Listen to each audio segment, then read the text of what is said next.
No fears, no chains. Invites you to live a life of emotional abundance.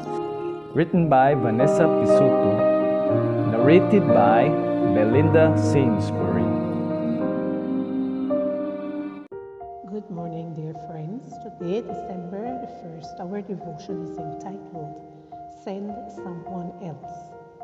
Our scripture reading is taken from Exodus chapter 4 and verse 11. Who has made man's mouth, or who makes the mute, the deaf, the seeing, or the blind? Have not I, the Lord? Almost 2 years ago, I had the opportunity to start working for London Adventist Radio. At first, frankly, I was paralyzed with fear. Although I speak fluent English, I have a foreign accent.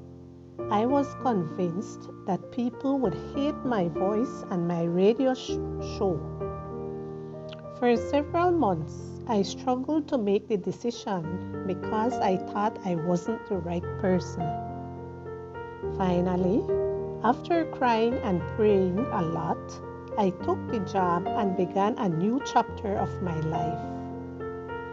God called Moses, but convinced that he was not the right person for that job, he replied, "Oh my Lord, I am not eloquent, neither before nor since you have spoken to your servant, but I am slow of speech and slow of tongue."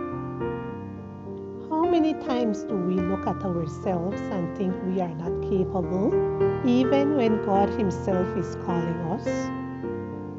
We see everything with human eyes and pray to God, "Please send another woman who is more capable than me." However, God does not need perfect women or men.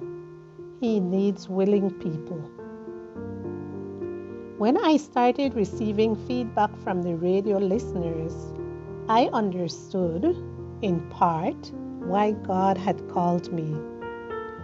London is a cosmopolitan city with many foreigners from all over the world. For them, my accent was familiar and even easier to understand than the native English accent. God is using for His glory what I thought would disqualify me from serving. My imperfect voice is more powerful than my perfect silence. Author Eleanor Van Haften, in Living in Freedom, described Moses' growth with the following words. In the first 40 years of his life, in his family home and then in Pharaoh's court, he learned to be someone. In the next 40 years in the wilderness, from his flight to Midian to his calling by God, he learned to be no one. And in the 40 years from the departure of the people from Egypt to his death, he learned who God was. When fear tries to rob you of your future, ask God to show you who He is through your insecurities. Dear Lord, you never reject those who come to you, regardless of how weak they may be. Here am I, send me.